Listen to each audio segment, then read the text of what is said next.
फरीदाबाद में बढ़ते प्रदूषण के चलते हवा लगातार जहरीली होती जा रही है। शहर का एयर क्वालिटी इंडेक्स 450 का स्तर भी पार कर चुका है, जो कि बेहद खतरनाक श्रेणी में आता है। ऐसे में जहां बीमार लोगों के लिए ये बेहद खतरनाक साबित हो सकता है, वहीं ये वायु प्रदूषण सेहतमंद लोगों की सेहत भी बिगाड़ सकता है। तस्वीरों में आप देख सकते हैं कि किस कदर फरीदाबाद में चारों ओर स्मोक दिखाई दे रहा है। वहीं एनजीटी के आदेशों के बावजूद कई फैक्ट्रियां धुआं उगलती दिखाई दे रही हैं, जिससे शहर की हवा लगातार दूषित हो रही है। ये बिगड़ती एयर क्वालिटी का असर नौनिहालों पर भी पड़ रहा है। बिगड़ते वायु प्रदूषण को देखकर बच्चों के स्पेशलिस्ट डॉक्टर विकास गोयल ने क्या राय दी है, वो आप भी सुनिए। स्मोक की वजह से बेसिकली बच्चों में ज़्यादातर जो परेशानी आ रही है वो सांस से रिलेटेड जो बीमारियां हैं उनकी आ रही है। खांसी, जुकाम होना, नाक बहना, नाक की एलर्जी होना और किसी को सांस लेने में दिक्कत होना और उसके साथ किसी को वॉमिटिंग भी हो जाती है।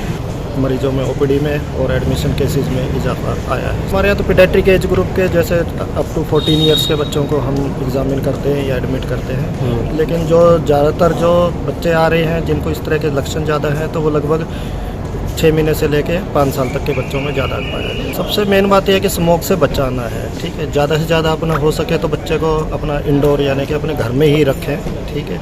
जितना कम बाहर निकलेंगे, उसके कांटेक्ट में आएंगे, उतना बेटर रहता है। दूसरा ये है कि मास्क का इस्तेमाल कर सकते हैं, क्योंकि श्वसन संबंधी समस्या ही इस केस में ज़्यादा रहती है। तीसरा है कि जो बॉडी को है थोड़ा सा टिश्यू पेपर से या किसी कपड़े से क्लीन कर सकते, ताकि स्किन पे इस तरह का असर ना आए। चौथा ये है कि बच्चों को अगर ज़्यादा ही ज़रूरी नहीं है, कोई इमरजेंसी काम नहीं है, तो बाहर ना निकालें। इवन हो सके अगर किसी बच्चे को थोड़े लक्षण हैं तो स्कूल वगैरह ना भेजें, क्रैच वगैरह में या जहाँ भीड़ भाड़ का एरिया रहता है। वहीं दूसरी ओर स्कूली छात्रों ने बताया कि प्रदूषण के चलते उन्हें मास्क पहनकर घर से निकलना पड़ रहा है। इसके साथ ही सांस लेने में भी दिक्कतें पेश आ रही हैं। मुझे जो है इमरजेंसी में कॉल आया है। मेरे फादर की तबीयत बहुत ज़्यादा ख़राब हो गई है पॉल्यूशन की वजह से ही। हर साल बहुत ज़्यादा परेशानी होती है। इवन बच्चों को भी सुबह सुबह बहुत ज़्यादा, जब बस के लिए छोड़ने जाते हैं, उनको भी बहुत ज़्यादा प्रॉब्लम आ रही है और तबीयत उनकी भी बहुत ज़्यादा ख़राब है। छुट्टी लेनी पड़ी इसी चक्कर में। हाँ जी, चेस्ट कंजेशन है, उनको जो है ब्रीदिंग प्रॉब्लम हो रही थी, सांस नहीं लिया जा रहा था। पॉल्यूशन बहुत ज़्यादा हो रहा है। पॉल्यूशन की वजह से कोरोना चला गया, फिर भी मास्क लगाना पड़ रहा है। इस पॉल्यूशन की वजह से आँखों में जलन होती है, कई तरह की बीमारियाँ भी हो जाती हैं इस पॉल्यूशन की वजह से। इस वजह से लगाना पड़ रहा है, पड़ता है, क्योंकि पॉल्यूशन बहुत ज़्यादा फैल रहा है इन्हीं वजह से।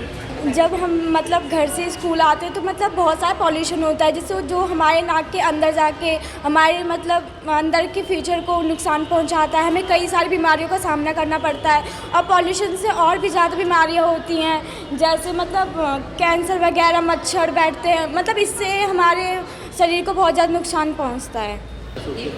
हाँ, ये होता है, क्योंकि जब हम आते हैं तो बाइक के पॉल्यूशन, कार के पॉल्यूशन, ये सब हमारे नाक में जाके मतलब आँखों में ये सब करते हैं।